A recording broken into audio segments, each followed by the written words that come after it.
Bueno, hola a todas y a todos. Vamos a seguir entonces con la clase teórica, la segunda, que corresponde al tema de observación participante. Vamos a compartir la presentación que dejamos la clase pasada para terminarla, para darle un cierre.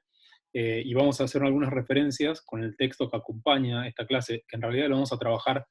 más en el práctico de la semana que viene, que es el de Anna Padauer, y ahora vamos a ir explicando algunas cuestiones generales que nos van a acompañar, digamos, en este recorrido, y después vamos a puntualizar dos conceptos que vamos a recuperar del texto de Anna Padauer, que nos van a servir, digamos, o sea, para justamente trabajar de acá a futuro. Entonces vamos a compartir la presentación que había quedado. Nosotros habíamos dejado, entonces, acá, en la cuestión de, en términos de prácticas, qué implicaba hacer observación participante. Hemos dicho que justamente estas tres acciones principales se entrelazaban de distintas formas y en distintos momentos del trabajo de campo. La percepción, digamos, o sea, de una realidad determinada, que desde luego nunca es directa, sino que siempre está mediada justamente por ser el propio sujeto investigador el que digamos, hace esa acción. Entonces, por lo tanto, digamos, va a estar tamizada. Siempre lo que ve no es, digamos, todo lo que se puede ver, siempre hay una selección, hay una clasificación, hay una ponderación y jerarquización de las cosas que se registran, de todo lo que sucede, digamos, o sea, el foco, digamos, siempre va a estar puesto en algunas interacciones, y eso tiene que ver con las ideas previas que tiene el investigador acerca de ese mundo, las posiciones ideológicas, las cuestiones, digamos, o sea, que no tienen una explicación racional, que tienen que ver con las aversiones y los gustos por algunas cosas, digamos, más que por otras, por algún tipo de personas, de relaciones, de situaciones, digamos, etcétera, donde también uno se siente más cómodo o más incómodo, etcétera. Las técnicas de memorización, digamos, o sea, o de cómo podemos ir haciendo como anotaciones y registros parciales que nos ayuden después, en la última etapa, que es la de registro, a, digamos, verdaderamente, digamos, hacer una traducción de lo que fue esa experiencia sensible a justamente un soporte escrito, que nos quede, digamos, para poder volver a él. Lo importante siempre de los registros es que los registros no quedan, digamos, para ser archivados, sino que los registros son materiales de trabajo. Entonces, en realidad, durante la investigación etnográfica uno está volviendo constantemente a los registros, y no a los registros últimos, a los que hizo en la última etapa, digamos, sino que muchas veces las claves analíticas se encuentran ya en los primeros registros. Entonces, en realidad el trabajo con los registros es un trabajo permanente y recurrente, que no tiene, digamos, una sucesión lineal. No es que yo voy elaborando registros y van quedando archivados, sino que los registros es esto, es un material de trabajo vivo. Por eso, digamos, hay que hacerlos bien. Si están bien hechos, son vivos. Si no, queda como un material de archivo muerto que en realidad no nos dice nada, no nos habla. Entonces, por eso los registros, uno aprende a hacerlos, uno aprende a hacer buenos registros, no solamente a hacer registros, sino a hacer buenos, se va dando cuenta en función de cómo, digamos, va aprendiendo, digamos, a registrar el tipo, digamos, o sea, de dinámicas que puede ir, digamos, tomando. Por eso, lo que vamos a ver, y por eso digamos, les propuse, digamos, en esta clase el texto de Anna Padauer, es que el texto de Anna Padauer, a diferencia de la mayor parte de los textos etnográficos, porque está producido, digamos, con ese efecto, está producido a tal fin, es hacer una lectura, digamos, reflexiva de la instancia del registro de observación participante. Es decir, ¿qué pasa, digamos, cómo ese proceso es un proceso flexible, como les decía recién, que hay que tomar decisiones, que uno se encuentra con decisiones que tomó y no funcionan, entonces tiene que modificarlas y cambiarlas, que tiene que adecuar la forma de encarar la observación participante según los escenarios, según las respuestas de sus interlocutores. Por eso vamos a decir que siempre, digamos, cada etnografía es como si fuera un experimento, en realidad. Por eso no se puede hacer un manual de etnografía digamos, que dé una serie de especificaciones universales y uniformes acerca de cómo llevar a la práctica esta forma de producción de conocimiento, sino que lo que hizo en algunas orientaciones, mucho de aprender de la experiencia acumulada de otros colegas que ya lo hicieron antes, y entonces empezar justamente, vamos a probar cuáles son las dinámicas que dan más resultado de acuerdo al contexto y de acuerdo a la situación en la que el investigador se está incorporando. Por eso, digamos, el texto de Anna Padauer, léanlo en esa clave, digamos, es una reconstrucción a partir de dos experiencias de trabajo de campo, digamos, o sea, que son diferenciadas, un trabajo de campo en escuelas bonaerenses y otro, digamos, en escuelas del norte de Argentina, en la provincia de Misiones, escuelas, digamos, con entornos rurales en un caso y con periurbanos en el otro, donde las preguntas de investigación eran preguntas diferentes también, y donde la reflexión está organizada en términos de cómo realizar observación participante incluyendo una cámara de registro de video. Y esto, digamos, lo podemos pensar también con el uso de celulares, con la mediación de las TICs a través de las redes, es decir, cómo el trabajo de campo, y particularmente el trabajo de campo basado en observación participante, aparece hoy muy reconfigurado por justamente la mediación de estas tecnologías que aparecen, digamos, o sea, que dan múltiples posibilidades, ya no solamente de el investigador registrando con su nota, etcétera, sino de tomar, digamos, o sea, esos registros, de proponer que los mismos interlocutores sean quienes toman registros y poder hacer una lectura conjunta y reflexiva de los materiales que están haciendo. Por eso el texto de Ana me parece que es muy sugerente para poder ampliar, digamos, o sea, creativamente la forma de resolver esta instancia del trabajo de campo a partir de las condiciones que tengan. Por eso les digo, es muy, digamos, o sea, interesante poder explorar estas formas nuevas. Y como el proceso de campo, digamos, o sea, y el trabajo de campo es un proceso flexible, lo que, digamos, les doy este texto para que vean que la posibilidad es salir de la nota, digamos, o sea, y del registro con notas, sino, digamos, ir incorporando en forma, digamos, o sea, diferente, distintos tipos de soporte del trabajo de campo. A veces es la nota y escribir, y eso siempre, digamos, es algo que vamos a ver en el texto, van a ver ustedes en el texto de Ana, que justamente siempre señala, digamos, la importancia de la nota de campo y cuándo es pertinente usarlas y cuándo no.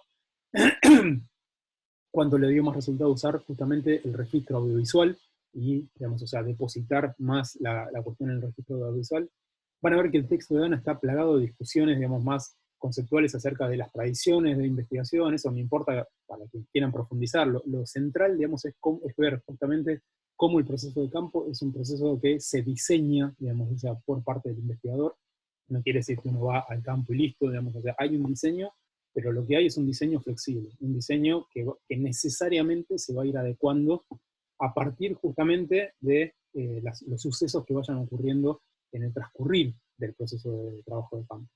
Por eso es importante justamente considerar que uno no se aferra, digamos, en forma, digamos, inflexible a un plan de trabajo, sino que ese plan de trabajo que uno diseña en función de preguntas teóricas, en función de condiciones de posibilidad de hacer la investigación, necesariamente, digamos, o sea, se va a ir transformando. Y eso, digamos, o sea, está bien, porque justamente lo que supone es que hay un proceso, como vamos a ver ahora, de inicio, digamos, o sea, del trabajo de campo, donde lo único que yo tengo son mis propios términos, los términos del investigador, para poder codificar qué es lo que pasa en esas interacciones, y a medida que voy avanzando, a medida que voy generando relaciones de confianza, a medida que voy aprendiendo de las formas locales justamente de establecer vínculos, de establecer relaciones de sentido, los voy incorporando como, digamos, parte del proceso de investigación, entonces necesariamente hay una transformación. Ahora vamos a ver eso. Entonces, saliendo, digamos, de este esquema, eh, vamos a hacer una síntesis, una primera síntesis de digamos, esto que estamos trabajando con observación participante, pero que en realidad vimos que es un continuo, que puede, digamos, adoptar distintas posiciones entre dos, digamos, polos que difícilmente, digamos, o sea, se establezcan como único patrón del trabajo de campo, sino que son como si fueran tipos ideales, en los cuales en realidad lo que ocurre en la realidad es una mixtura de esta forma, de observación, digamos, de ser un observador participante, en el cual el polo es solo observo y no participo, cosa que es, digamos, justamente habíamos visto que está muy asociado al paradigma positivista, o, digamos, o sea, en el otro polo, la cuestión de ser un participante completo y no tener distancia para poder observar. Entonces, entre esos dos, digamos, las situaciones de trabajo de campo se van a ubicar generalmente con distintas formas de mixtura de estos términos en el medio. Entonces, ¿qué es lo que caracteriza entonces a la observación participante como forma de producción de conocimiento? Es que justamente apunta a producir, digamos, información relevante, a producir lo que vamos a llamar los datos etnográficos, las situaciones etnográficas que yo puedo reconstruir porque son significativas para poder hablar y dar cuenta de cómo nuestros interlocutores elaboran sentidos en ese mundo, desde lo que vamos a ver que son técnicas, bueno, de lo que estamos viendo en realidad, que son técnicas no directivas. ¿Por qué no son no directivas? Porque el investigador puede hacer este plan, digamos, o sea, puede diseñar el plan de investigación, pero no está generando un instrumento, digamos, inflexible de puesta en práctica, sino que justamente lo que hay es diseña, digamos, a grandes rasgos lo que va a hacer, pero después lo que ocurre realmente, digamos, o sea, tiene que ver con justamente las dinámicas que se van a producir en el campo, y esas dinámicas yo no puedo anticiparlas, no puedo conocerlas. Entonces, necesariamente, digamos, o sea, lo que voy a hacer es adecuarme a esto que habíamos visto, la gran frase que ha tenido Malinowski en ese entonces, que eran los imponderables de la vida cotidiana. qué es lo que sucede con las relaciones puestas en acto. Yo puedo imaginarme lo que van a hacer los maestros cuando voy a hacer trabajo de campo, y otra cosa es lo que sucede, digamos, en definitiva. Fíjense que en el texto de Ana Padawer ustedes van a encontrar que en uno de los escenarios de trabajo de campo, ella, digamos, o sea, estaba interesada en trabajar sobre la experiencia de las escuelas no graduadas, entonces fue a hacer trabajo de campo con una escuela que ya tenía 10 años de experiencia, digamos, o sea, había sido pionera en la implementación de esa modalidad,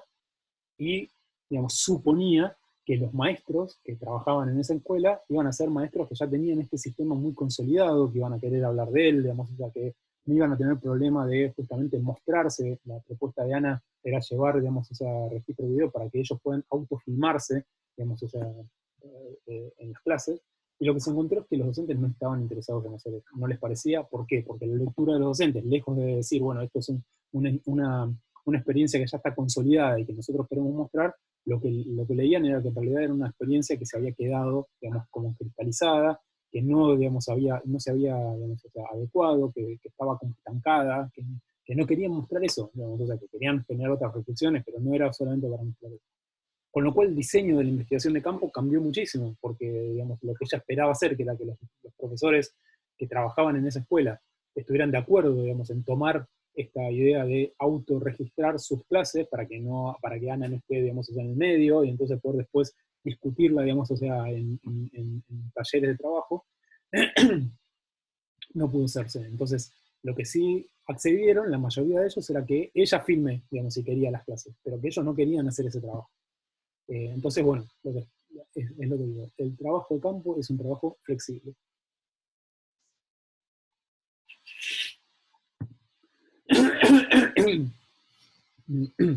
A partir justamente de ese foco, digamos, en lo que sucede en esas interacciones,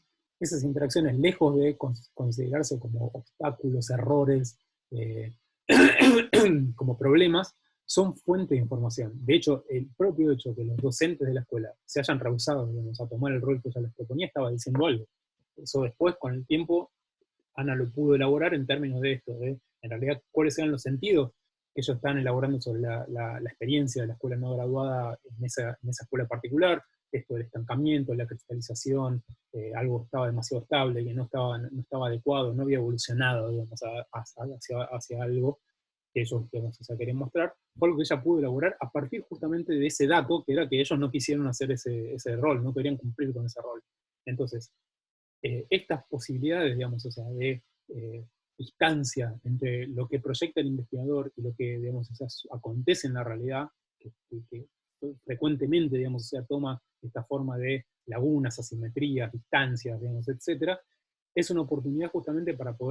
una oportunidad mejorable para poder avanzar en el conocimiento de cuáles son los sentidos que nuestros interlocutores elaboran acerca de sus propias prácticas. Entonces, a partir justamente de esos contrastes es donde ese conocimiento se va elaborando. ¿Por qué? Pues yo aprendo a verlo, aprendo, digamos, o sea, a justamente interpretar, digamos, las señales que aparecen en ese espacio de la vida cotidiana, que al principio me parecen, digamos, las identifico solamente como señales, como indicios de cosas que están pasando. Esto, bueno, los docentes no aceptaron, digamos, o sea, mi propuesta, entonces algo tiene que haber ahí. Algo pasa entre lo que yo pienso y lo que sucede. Entonces, a partir de ahí voy indagando y voy trabajando. Y al mismo tiempo, digamos, o sea, dar cuenta de justamente qué es lo que sucede con los múltiples niveles de lenguaje que se ponen en juego en las situaciones de vida cotidiana. Ustedes van a ver ahí, hay una referencia, digamos, a algunos autores que hace Ana Padawer, respecto justamente de esta situación, que es que los interlocutores, digamos, o sea, se comunican principalmente, y todos estamos acostumbrados a comunicarnos principalmente con el lenguaje hablado. Pero no es la única forma de comunicación ni es el único lenguaje que ponemos en juego en nuestras interacciones. Lo que justamente señala Ana es que tanto en la observación, digamos, sin cámara, como principalmente en la observación con cámara, donde se pueden registrar cosas que a veces se nos pierden cuando estamos participando de esas interacciones, especialmente en las situaciones en escuela, dentro de la escuela, donde, por ejemplo, en un aula pasan 1000 cosas a la vez. Entonces, están pasando todo el tiempo. Entonces es muy, digamos, frecuente que haya, digamos, o sea, cuestiones que se nos pasan, ¿no? O mismo, digamos, o sea, la posibilidad de que hay múltiples conversaciones, pero además de haber múltiples conversaciones, hay múltiples conversaciones gestuales. que están ocurriendo, múltiples posiciones del cuerpo, múltiples gestos, digamos, o sea, que van indicando cosas, digamos, acuerdo, desacuerdo, desagrado, interés, desinterés, digamos, afecto, digamos, hay un montón de gestos, digamos, o sea, que a veces son imperceptibles, que se tornan perceptibles para mí como investigador de afuera con el tiempo, ¿sí? Y que puedo justamente trabajar en términos de cómo reconstruir las escenas donde eso, digamos, aparece como explicitado en forma más evidente. Por eso, justamente, los gestos, digamos, o sea, que los sujetos individuales realizan, o las posturas del cuerpo, etc., nosotros desde una perspectiva antropológica no las vamos a ver como solamente, digamos, o sea, como inscriptas en la práctica del sujeto individual, sino que lo vamos a ver, digamos, justamente como elaboraciones grupales, elaboraciones colectivas. ¿Por qué? Porque esos gestos tienen sentido y cobran relevancia cuando se vuelven inteligibles, ¿sí? Cuando son, digamos, o sea, justamente sentidos compartidos, aunque no quiere decir que con esto sea que todos piensan lo mismo acerca de esos gestos, acerca de las formas, digamos, o sea, de ponerlos en práctica, pero sin embargo forman parte de un espacio comunicativo, digamos, o sea, que integra a ese grupo, a esa comunidad, con distintas escalas, digamos, ¿no? Por supuesto. Entonces, la otra les decía, digamos, o sea, el propio acto de tomar mate, digamos, o sea, antes de la pandemia, compartirlo era algo que para nosotros está absolutamente naturalizado, pero cuando viene alguien de afuera, digamos, es algo que choca mucho, ¿no? La cuestión de compartir algo que uno se lleva a la boca, ¿no? Y para nosotros, al contrario, es una señal, digamos, de afecto. De hecho, una de las causas, digamos, se dice de, digamos, o sea, una de las prácticas culturales que más inciden en el tema de los contagios de COVID, digamos, ¿no? O sea, esta cuestión de que, bueno, antes se compartía el mate y la gente siguió compartiendo el mate por más que había, digamos, una situación de pandemia, pensando que, bueno, que no era tan grave o que estaba localizada en otro lugar y todavía no acá, y eso, digamos, incidió mucho en digamos, o sea, el tipo, digamos, o sea, de transmisión. Es una de las cosas que se estudiaron, digamos, como especificidades endémicas, digamos, o sea, del proceso de contagios en este tipo de situaciones. Entonces, la observación participante, así, en términos generales, eh, está basada justamente en la experiencia, ¿no? En que el investigador, digamos, vive ese contacto, digamos, o sea, íntimo y directo con sus interlocutores en los mismos espacios donde ellos viven, donde ellos trabajan, digamos, o sea, no es una, digamos, experiencia distanciada, sino que es una experiencia que implica justamente una inmersión progresiva, digamos, y cada vez más fuerte en esos espacios. Y esa implicación es una implicación que, además de ser una implicación que pone en juego una dimensión cognitiva, porque, digamos, o sea, yo estoy queriendo producir conocimiento, estoy queriendo aprender, digamos, de esas interacciones, justamente pone en juego cuestiones que tienen que ver con lo sensorial, con lo afectivo, digamos, o sea. Entonces, a partir de ese momento es cuando yo, ¿no? Cuando yo logro establecer ese tipo, digamos, de vinculaciones con mis interlocutores, es cuando justamente los interlocutores me van a guiar por el proceso, digamos, o sea, de enseñarme cuáles son justamente los sentidos, porque saben que yo estoy interesado en eso, por los sentidos, digamos, o sea, que configuran ese espacio relacional en el cual ellos están viviendo. Entonces,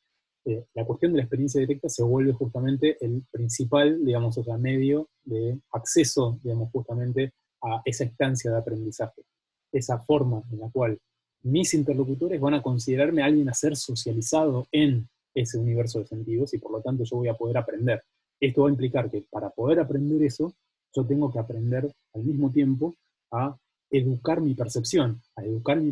en función, digamos, o sea, de las claves que mis interlocutores me van a compartir. Esto que les decía recién, que tiene que ver, por ejemplo, con ir explorando, en el texto de Ana lo van a ver, cómo los distintos contextos, digamos, o sea, qué es lo que pasa, digamos, en un espacio abierto, como puede ser, digamos, el trabajo de campo que hizo ella en las escuelas rurales en Misiones, donde en realidad rápidamente pasó de la escuela a las chacras, pasó a lo que sucedía en los entornos donde sus interlocutores, y principalmente los jóvenes y niños vía guaraní y criollos, digamos, colonos criollos, estaban, digamos, o sea, poniendo en juego, que era, digamos, o sea, cómo había, digamos, o sea, un espacio de pasaje del ámbito de la escuela rápidamente al ámbito de las chacras, porque ella estaba interesada en pensar cómo interactuaban los sistemas de conocimiento locales y los sistemas de conocimiento técnico-científico. Entonces su pregunta de investigación la llevó rápidamente, digamos, a ese espacio.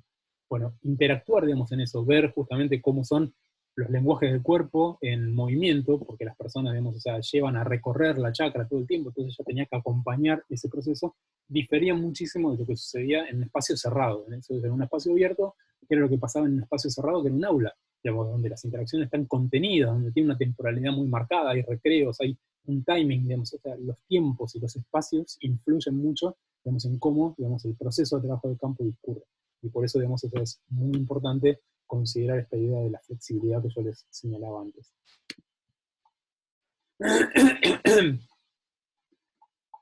La segunda, digamos, gran síntesis que entonces podemos hacer del punto de la observación participante tiene que ver justamente con esta, digamos, esta tensión entre lo que son una perspectiva más objetivista, más la idea de que yo capturo la realidad, de la reelaboración mucho más, digamos, hermenéutica, mucho más vinculada al enfoque interpretativo que pongo en juego como parte, digamos, o sea, como investigador, como parte de ese mundo. Por lo tanto, digamos, o sea, la cuestión es cómo marcar esas diferencias entre digamos, esto de lo que decíamos era que nunca, digamos, o sea, se da de forma pura, nunca es una cosa o la otra, esto, digamos, se da en forma mixturada. En el trabajo de Ana lo van a ver,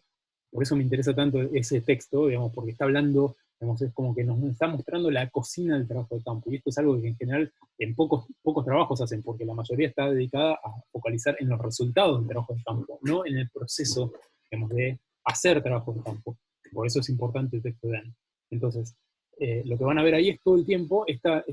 cuestión, como están usando cámaras, y las cámaras, desde el inicio del uso de cámaras en la antropología, estuvieron muy asociadas a la idea de que yo entonces voy a capturar mejor la realidad, porque si mis ojos, digamos, son limitados para ver todo lo que acontece, bueno, cuando tengo unos super ojos que son la cámara, que captan todo, entonces voy a poder capturar toda la realidad. Esto después se discutió muchísimo para señalar justamente que eso también no es así, porque depende de dónde pongo la cámara, voy a tener distintos lugares de mirada, la cámara además tiene un marco, digamos, o sea, entonces jamás puede tener una visión total de lo que sucede, sino que hay un montón de cosas que suceden fuera del marco, ¿no? Fuera del cuadradito que captura la cámara. Entonces, y esas cosas también son súper significantes. Y el hecho, digamos, que no es nada menor, que es central en el artículo de Ana, que me interesa que pongan mucha atención en eso, es cómo la cámara, digamos, o sea, genera transformaciones, digamos. Si la presencia del investigador es, digamos, en un espacio relacional, necesariamente va a generar modificaciones en las interacciones, las transforma, la puesta, digamos, o sea, en funcionamiento de una cámara genera, digamos, o sea, también un montón de diferencias, digamos, de transformaciones que fueron teorizadas. Y ahí hay dos conceptos que me interesa que ustedes recuperen. Primero, digamos, es el de performance, o sea, la idea de que nuestros interlocutores, y especialmente cuando hay cámaras en juego, van a actuar en función justamente del tipo de registro que yo estoy haciendo. Entonces, hay como una especie de, digamos, sobre hiperrepresentación de lo que sería, digamos, o sea, sus relaciones y sus vínculos cotidianos. Esto, digamos, o sea, lejos de ser algo que se considera, digamos, o sea, negativo, es un dato en sí mismo, digamos, o sea, la idea de por qué y qué cosas nuestros interlocutores están reforzando, digamos, o sea, digamos, en su actuación, ¿eh? En qué sentido justamente nosotros podemos notar que esto es, digamos, o sea, que hay una práctica hecha para mí, para la cámara, para no sé qué, esa actuación, digamos, esas cosas, digamos, qué es lo que actúan, por qué lo actúan, esas son, lo que genera son nuevas preguntas, porque el trabajo de campo en definitiva es eso, que esas interacciones, a medida que voy aprendiendo, digamos, esas interacciones, van generándose nuevas preguntas todo el tiempo. Entonces, en realidad, de lo que se trata justamente es que no voy a responder cosas, sino que voy justamente a aprender a formular preguntas cada vez mejor colocadas. Por lo tanto, digamos, o sea, lo que necesariamente va a suceder es que el trabajo de campo va a generar interrogantes, va a generar mejores y más, digamos, pertinentes interrogantes a medida que yo voy avanzando. Entonces, esa relación, digamos, de performance, es algo que vamos a poner, digamos, o sea, mucha atención. La segunda, digamos, o sea, cuestión que quiero que pongan atención es a la cuestión de la profilia, que digamos, en términos, digamos, o sea, teóricos, tiene que ver justamente con estas transformaciones que están asociadas a la puesta en cámara en las dinámicas que se van generando, que tiene que ver con relaciones, digamos, que manifiestan, digamos, o sea, relaciones de asimetría, relaciones donde están puestas, digamos, o sea, dinámicas en las cuales unos hablan y otros callan, quienes, digamos, o sea, se sienten cohibidos, quienes no, digamos, o sea, de qué forma justamente el proceso, digamos, o sea, de trabajo de campo se ve transformado por digamos, la intervención de la cámara. Y, digamos, performance, profilm. Esos dos conceptos tienen relación con un tercero que aparece en el trabajo de Anna Padauer, que es el que me interesa que resaltemos, que tiene que ver con la idea del control de las representaciones. Esto, digamos, o sea, tiene mucho que ver, no solamente, es evidente, digamos, o sea, cuando uno filma las interacciones, pero cuando las registra, digamos, o sea, como parte del trabajo de campo también. Quiere decir esto es, ¿quién, digamos, o sea, tiene la legitimidad de poder, digamos, escribir, ¿no? Y representar y construir representaciones acerca de quiénes son y cómo son los otros? Entonces, lo que coloca, digamos, o sea, el tema del control de las representaciones es justamente cómo construir una forma, digamos, lo más simétrica posible, en el cual el investigador pueda justamente construir representaciones acerca del mundo de los otros, que es lo que hace, digamos, en su trabajo etnográfico, pero que esas representaciones estén sujetas a la intervención, la interrogación, el cuestionamiento por parte de sus interlocutores. Entonces, una cosa es ir a hacer trabajo de campo y no compartir nada, no mostrar nada, no generar situaciones para que mis interlocutores puedan intervenir ese proceso y que yo pueda marcar cuando hay, digamos, congruencia o cuando hay asimetría, que pueda marcar cuando mi interpretación fue cuestionada. Entonces, ¿por qué? Porque a veces el cuestionamiento no es que el cuestionamiento es porque hay una verdad mejor, digamos, por parte de mis interlocutores. A veces tiene que ver con que el trabajo de campo genera relaciones, digamos, no solamente que genera, sino además modifica las relaciones de poder que existen en un conjunto social determinado. Entonces, hay, digamos, o sea,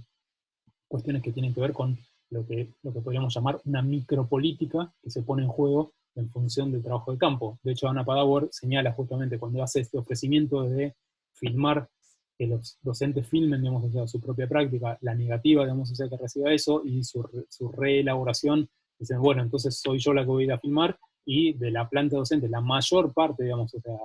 acepta, pero hay dos, digamos, docentes que no, que se niegan. Una, dice Ana, está, digamos, vinculada a que justamente tenía una presencia muy fuerte, digamos, o sea, dentro del aula, y por lo tanto, digamos, quizás no quería ser registrada. Y la segunda era alguien que tenía, digamos, o sea, vínculos muy estrechos con esta persona, entonces en realidad fue como una muestra de apoyo a su posición. No pudo elaborar digamos, o sea, quizás una respuesta digamos, lógica en el rechazo, pero después, digamos, o sea, Ana entendió justamente que tenía que ver con el tipo de cercanía que tenía con la persona que había señalado que no quería ser filmada de forma más justificada. Entonces, la cuestión es cómo esto, digamos, o sea, transforma esas relaciones. El control de las representaciones tiene que ver entonces con de qué manera la representación que hago sobre los otros va a ser solo mía, digamos, va a ser solamente elaborada por el investigador, o va a abrir el espacio, va a abrir el espacio, la posibilidad de que nuestros interlocutores intervengan, digamos, en ese proceso y que generen, digamos, o sea, justamente sus propias, digamos, o sea, formas de representarse. A veces esto tiene que ver, de nuevo, con el proceso de campo, es un proceso de campo flexible, con que le damos, digamos, la herramienta a nuestros interlocutores para que ellos entonces hagan, y después puedo confrontar lo que vieron unos y lo que vieron otros, lo que vi yo y lo que vieron ellos, qué es lo que ellos marcaron como importante y qué es lo que yo marqué como importante. A veces puede tener la forma de generar espacios ad hoc, por ejemplo, talleres, donde yo voy mostrando los registros. Ustedes vieron en Saquel Tú, que es el documental, digamos, o sea, que tuvieron que analizar en el práctico, como Felipe Montalva, que es el realizador, lo que hace es, digamos, sucesivamente lo que haciendo es mostrando el material que va filmando a Pedro Ñanco, el maestro, y a los chicos también, ¿no? A los que están participando, digamos, o sea, como estudiantes. Entonces, eso también genera oportunidades muy ricas en términos reflexivos de traer sentidos, digamos, o sea, que fueron puestos en foco por la cámara del realizador y motiven una nueva elaboración, aparte de, digamos, o sea, en momento in situ, por parte de los interlocutores. Entonces, esto, digamos, es una estrategia también muy interesante para poder trabajar, para poder ampliar, digamos, los espacios de trabajo de campo, no solamente un registro de lo que sucede, sino también a una reflexión de nuestros interlocutores sobre lo que sucede. Por eso acá, en el gráfico que ustedes van a ver, les puse justamente que el trabajo de campo implica un ida y vuelta, digamos, o sea, respecto del proceso del investigador a los interlocutores y de los interlocutores al investigador, pero además del propio investigador acompañando el propio proceso que está poniendo en juego. Y en este sentido es el sentido, digamos, reflexivo que les quiero señalar. Es una de las cuestiones que Ana Padauer en su texto, al final del texto, va a ser una referencia explícita, digamos, o sea, justamente a esta idea de la reflexividad, de qué manera, digamos, o sea, cuáles son las condiciones de producción del conocimiento que se están poniendo en juego, las asimetrías, digamos, o sea, que están involucradas en ese mismo proceso, que no es un proceso eh, digamos, limpio, digamos, lineal, ¿no? Sino que es un proceso disputado también, donde no hay, digamos, hay tensiones, hay conflictos, digamos, o sea, y eso también, digamos, o sea, nosotros lo tenemos que marcar y lo tenemos que prever,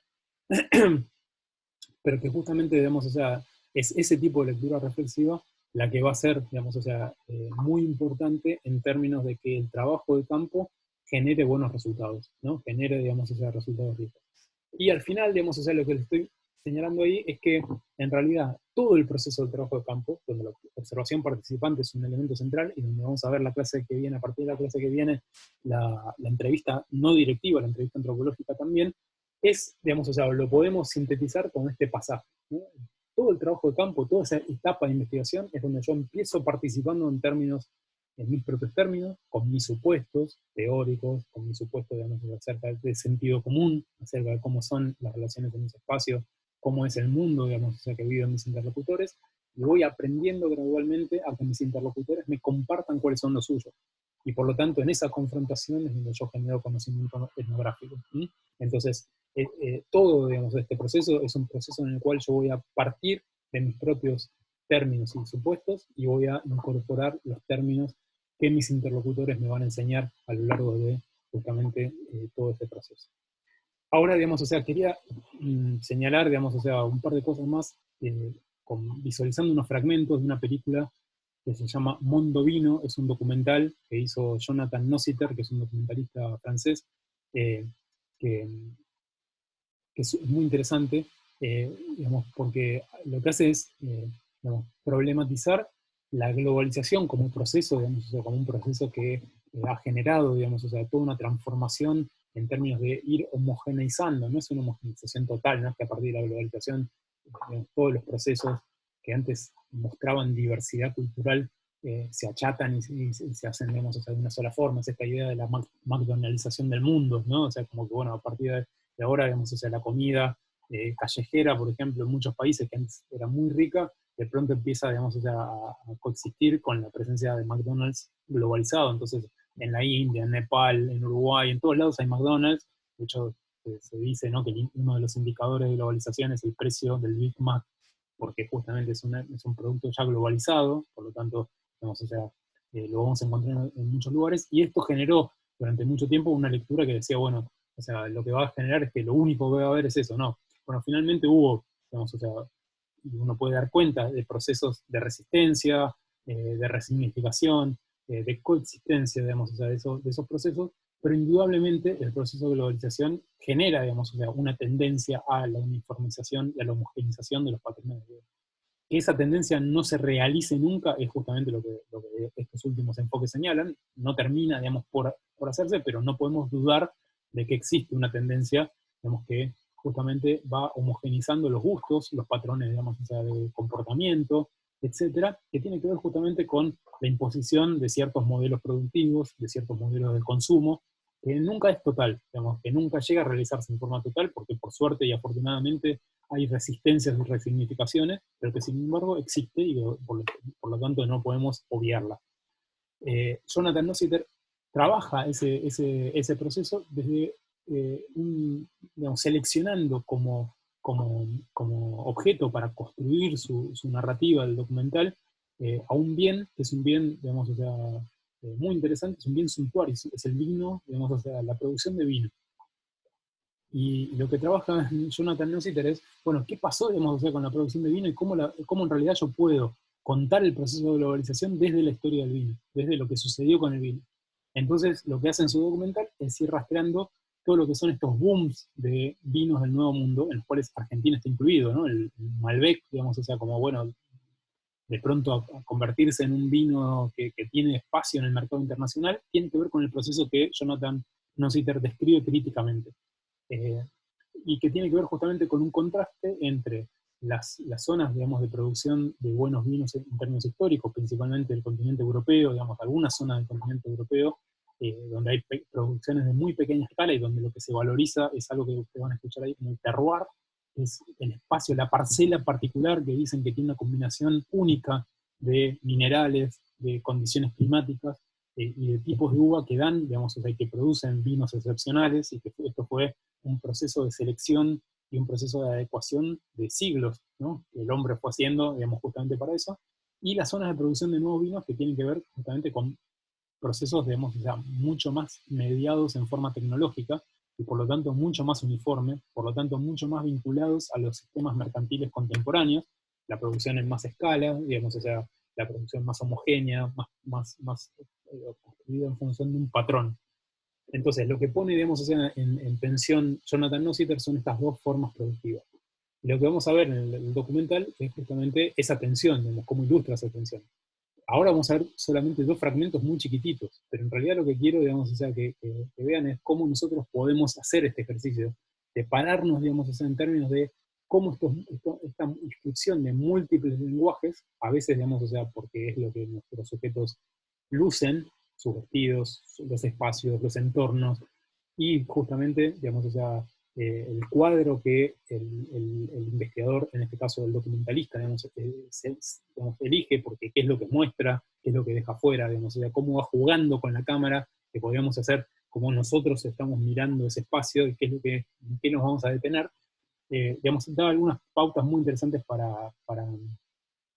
verla. Yo les invito a que busquen el documental Mondovino en la web. Realmente ahora no me acuerdo si está disponible en todos lados. Antes era un documental que se veía, digamos, muy frecuente, en línea, gratis, etc. Pero es una obra excepcional y es muy antropológica, digamos, está elaborado en términos muy etnográficos. Ahora vamos a ver dos fragmentos cortitos, solamente para ilustrar esto que les estoy diciendo, y ya con eso cerramos la clase. Entonces, vamos a ver el primer fragmento. En el primer fragmento lo que vamos a ver es una contraposición de estos dos modelos productivos encarnados en personajes particulares, encarnados en un primer momento, digamos, o sea, en un productor de terroir de viñedos, que son viñedos muy caros, digamos, o sea, lo que estamos hablando es que no es que los que están oponiéndose a la globalización en este caso son campesinos, pequeños productores, no, son productores, digamos, o sea, que vienen de extracciones muy elitistas. Vamos a ver en el caso de los franceses, son generaciones, digamos, o sea, digamos, de, productores, digamos, que están muy asociados, digamos, a la oligarquía, ¿no? O sea, no son, digamos, o sea, campesinos que resisten, digamos, o sea, al proceso de globalización. Y esto es una de las derivaciones interesantes del documental de Nossiter, que es mostrar incluso cómo, digamos, o sea, ese tipo, digamos, o sea, de sujeto encuentra, digamos, o sea, elementos para construir resistencias a ese proceso que está ocurriendo. Y por otro, que son estos que están viendo ahora acá, estos son los Mondavi, el padre Mondavi y el hijo, digamos, que lleva la producción, que es como la gran marca asociada a la globalización de vino. Estos son unos viñedos que empezaron en California y que aprovecharon todo el crecimiento que tuvo, digamos, para generar mercado, y ese mercado no solamente generó un boom, digamos, del vino en Estados Unidos, sino que además generó una transformación abrupta en la forma de producción de vino en todo el mundo, porque empezaron justamente a exportar el modelo de producción de vino a todo el mundo. Obviamente lo hicieron en Argentina, lo hicieron en Chile, lo hicieron en Australia, lo hicieron en Sudáfrica, todas las regiones de producción de vino mundialmente reconocidas, pero lo más loco de todo es que incluso lo hicieron en el corazón de donde se producía vino de forma diferente, es como si hubieran atacado, digamos, o sea, el corazón del otro polo productivo que es Francia, eh, especialmente en lo que se llama la región de la Borgoña, donde, bueno, se hacían vinos, digamos, o sea, de carácter excepcional, pero vamos a ver también lo que sucede con esa región y otras regiones de Francia donde se está produciendo. Entonces vamos ahí, voy a ir parando y vamos a ir marcando algunas cosas a medida que vemos el video.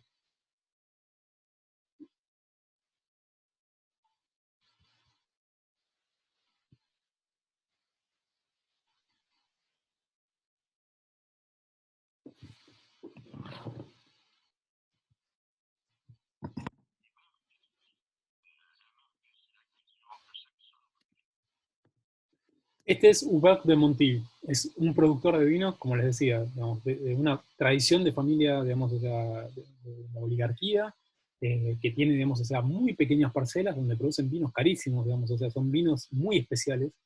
que tienen, digamos, un mercado consolidado, y que es uno de las, digamos, fue, digamos, en su momento, una de las caras más visibles a la oposición de la llegada de los Mondavi a la región de la Borgoña. Él no está en la Borgoña, él está produce vinos en una región, digamos, diferenciada, que es muy, muy, muy valiosa, digamos, los terroirs son terroirs que valen un montón, pero un montón de plata, porque justamente, digamos, o sea, lograron hacer una producción de vinos muy específica. eh, pero bueno, acá, digamos, o sea, lo que quiero que vean en este es quién es el personaje, dónde está, digamos, dónde elige, digamos, o sea, Nossiter, y en interacción, digamos, o sea, con él, dónde ser retratado, qué es lo que aparece, digamos, o sea, obviamente como fondo, y fíjense el personaje, digamos, y lo que habla. En este caso, es interesante, todos estos fragmentos que vamos a ver es para que ustedes puedan ver cómo hay una complementariedad entre lo que los personajes dicen y lo que muestra, digamos, o sea, el entorno físico, los contextos materiales donde las escenas están ocurriendo. Cómo en realidad terminan de vestir al personaje. ¿Sí? No solamente importa lo que señala con las palabras, que obviamente es importante, pero además cómo los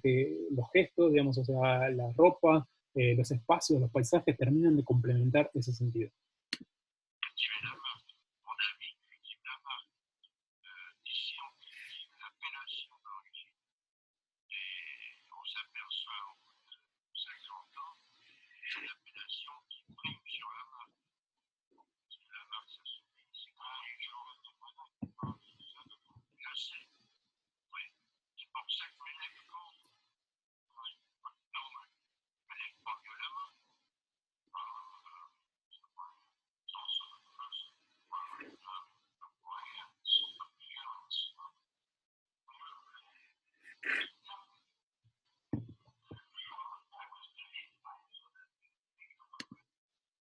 Estos son los Mondavi, digamos, o sea, como se habrán dado cuenta, y fíjense, digamos, o sea, parece casi como una escena del Padrino, ¿no? Digamos, o sea, hablando, en ese caso Nossiter, digamos, o sea, es muy sugerente el cuadro que toma y donde elige, digamos, mostrar un lugar oscuro, ¿no? En contraste justamente con el viñedo abierto, con lo que nos está hablando Hubert, que es el terroir, es ese terroir, digamos, es esa tierra que no hay, son esos viñedos, no más que eso, digamos, donde él produce los vinos, donde justamente está anclada su resistencia. En cambio acá, es una bodega hipertecnologizada, el interior de una bodega hipertecnologizada. Digo, los escenarios, vemos en estos casos, están construyendo el sentido a la misma forma que las palabras. Eso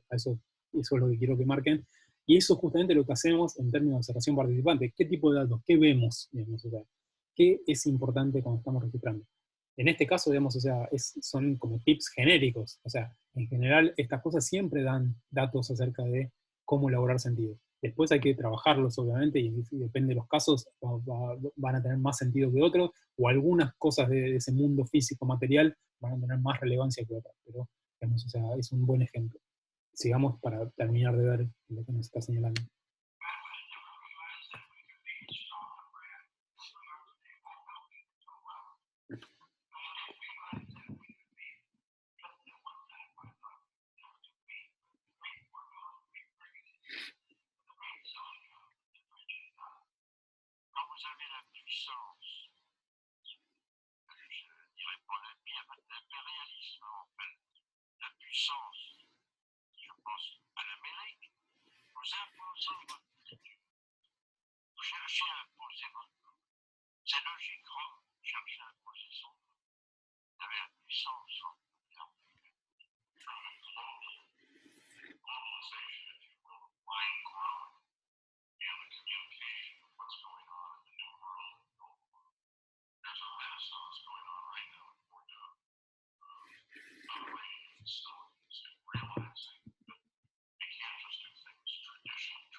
Ahí, digamos, o sea, como ven, es justamente, digamos, lo que está marcando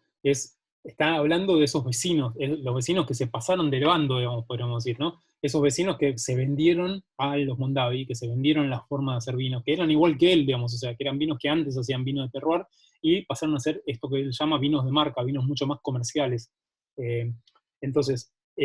fíjense, digamos, o sea, el contraste de las palabras y fíjense cómo las palabras, él está hablando de la, digamos, de la tradición, del valor de la tradición, los Mondavi no, digamos, están puestos en su bodega, que es un sistema que exportan, digamos, o sea, a todos lados, el mismo sistema,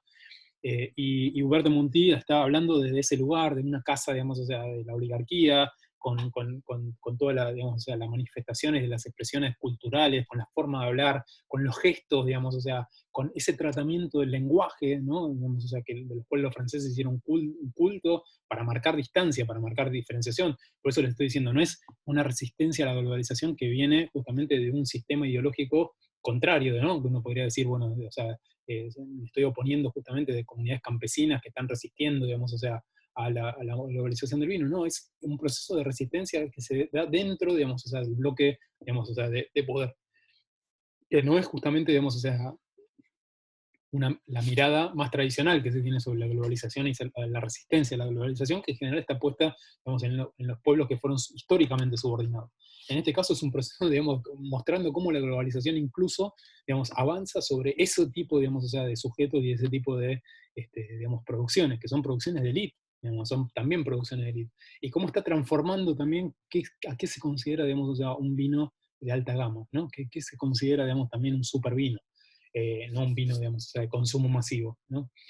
Porque la transformación llegó hasta ahí también, digamos, o sea, la forma de producir también involucran y también impactaron en ese tipo de, digamos, de procesos. O, vamos, mejor, para poder transformar todo el resto de la cadena de vinos, hubo que conquistar esa forma que era lo que se suponía que era la antagonista más evidente de la forma que los Mondavi producían vino.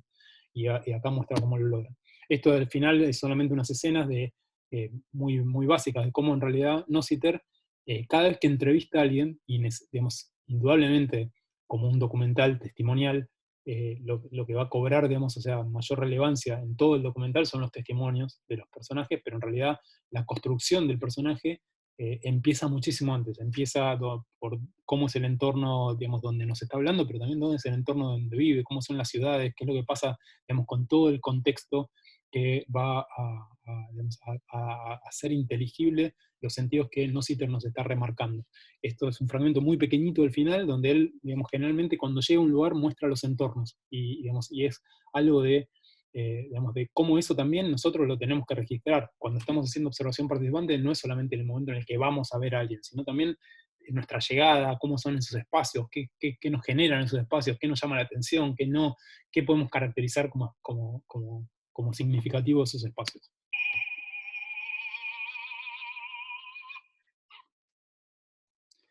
Bien, vamos a el otro fragmento.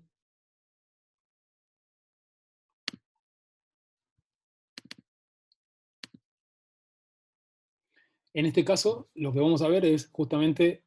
cómo Jonathan Nossiter va a hablar con estos otros que se vendieron, digamos, o sea, como los franceses que se vendieron a los Mondavi.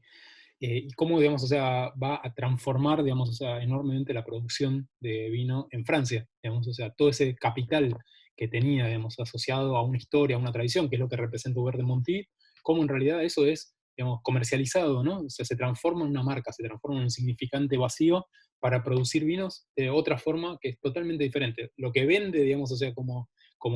imagen es la misma, digamos, o sea, digamos, en realidad está justamente retomando y mercantilizando, digamos, la imagen de los vinos franceses, pero producidos con otro sistema,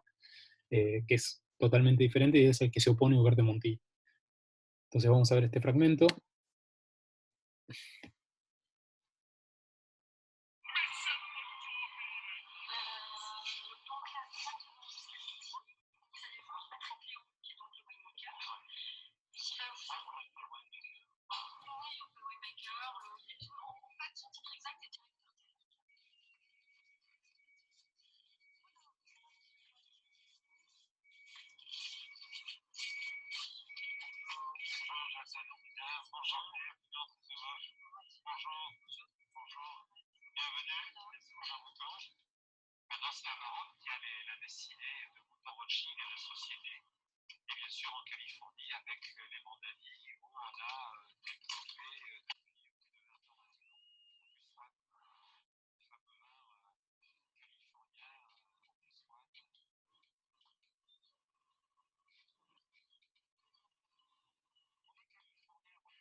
Eh, en el fragmento este pequeño, digamos, o sea, lo que quiero que vean es esto, ¿no? La entrada, digamos, o sea, está yendo uno de las grandes marcas, digamos, creo que una de las marcas que produce vinos más caros, digamos, o sea, de Francia. Pero en realidad, digamos, es como entrar a una empresa corporativa. O sea, la estructura que tiene, fíjense cómo es recibido, digamos, o sea, cómo lo llevan a hablar con el winemaker, y en este caso, digamos, o sea, fíjense cómo las palabras y el registro testimonial, digamos, cobra sentido, digamos, o sea, y se va co-construyendo con lo que sucede, digamos, o sea, en los entornos espaciales y físicos, digamos, o sea, donde eso tiene lugar. Pero especialmente ahora quiero volver a un fragmentito, ya para cerrar la clase de hoy, a esta parte del fragmento donde aparece eh, el winemaker, León, digamos, hablando, digamos, o sea, del vino, pero fíjense cómo la cámara, en realidad, que esto lo mismo podríamos pensar que serían nuestros ojos, digamos, o sea, en términos de observación participante, que es lo que estaríamos registrando, no es solamente lo que nos está diciendo León, que es súper importante, porque él está diciendo, de hecho, califica el vino como un vino californiano, y de pronto él le llama la atención y dice, pero ¿cómo no es franco californiano? Ah, sí, bueno, en realidad, que dice mucho, digamos, acerca de todo este proceso, y es el, digamos, quien los hace, ¿no? Quien los diseña a los vinos, sino justamente cómo la cámara se pierde, aparentemente, entre comillas, en algo que sería insignificante, digamos, o sea, como es la imagen de fondo, pero la imagen de fondo es un viejo francés, el viejito francés que en este caso está encarnando la tradición. Y miren en qué quedó la tradición. En este nuevo esquema, digamos, de producción y comercialización de vinos de Mouton Rothschild, quedó, digamos, o sea, justamente como un personaje secundario, digamos, o sea, como un viejo maestranza, ¿no? Que hace que está, digamos, o sea, viendo lo que sucede en una canaleta, digamos, o sea, que baja con dificultad. Fíjense cómo ese dato, digamos, o sea, que parece un dato anecdótico, parece un dato, digamos, caricaturesco, en realidad nos está hablando un montón de toda esta discusión que está queriendo marcar Jonathan Nossiter. Y esto es una decisión del director, digamos, o sea, haber enfocado la cámara, digamos, en ese espacio es algo del director. Fíjense, digamos, o sea, esto es un dato, digamos, o sea, que aparentemente es irrelevante para lo que estamos hablando de vino, y acá está, bueno, ¿cuál es el lugar del trabajo? ¿Cuál es el lugar de la tradición? ¿Cuál es el lugar de esos viejos que seguramente, digamos, antes trabajaban en la misma finca o la misma forma de producción de vino con otro rol, digamos, o sea, con otro lugar? Entonces, eh, obviamente no ese personaje en particular, quizás fue más tranza toda su vida, digamos, o sea, pero la cuestión es cómo, digamos, esa imagen nos está hablando metafóricamente o metonímicamente de otro proceso, digamos, o sea, que construye, digamos, sentido alrededor de lo que estamos hablando. Eh, entonces, eso es lo que queríamos señalar, digamos, o sea, del texto de hoy. Eh, lo vamos a seguir trabajando en el práctico que viene, al texto de Ana Pagábor, así que, digamos, o sea, está bueno que lo vayan leyendo y lo tengan claro. Vamos a hacer como una especie de guía de lectura para trabajar en grupos sobre algunas cuestiones, pero de nuevo remarcar que es el proceso, digamos, o sea, del trabajo de campo, lo que en ese texto, digamos, aparece en clave, digamos, como relevante, y nos da datos muy interesantes y nos pueden ayudar a pensar cómo diseñar, digamos, o sea, espacios de interacción y espacios, digamos, o sea, de trabajo con, digamos, o sea, los lugares donde nosotros queramos hacer investigación etnográfica, cuando podamos, obviamente. Eh, y bueno, y la cuestión de las cámaras me parece que es algo importante hoy en día, digamos, o sea, la mediación de la imagen es algo, digamos, que es insoslayable en el trabajo de campo, tanto la que nosotros podemos hacer como la que hacen por defecto nuestros interlocutores, con sus celulares, con, digamos, sus capturas de pantalla, con las selfies, con, digamos, hay una información riquísima que está siendo producida en forma permanente por nuestros interlocutores y generalmente de acceso público, digamos, para compartir, para justamente significarlo. Entonces, con esta idea de performance, ¿no? Como las personas están viviendo a través de las redes vidas performatizadas, ¿no? Vidas, digamos, que son construidas para la red. Entonces, esto es algo que es muy interesante, digamos, o sea, en términos de la pregunta etnográfica y la pregunta antropológica que nosotros tenemos que incorporar. Bueno, nos vemos entonces en la próxima, el viernes. Bueno, hoy nos vamos a ver a la tarde, pero la seguimos entonces. Hasta luego.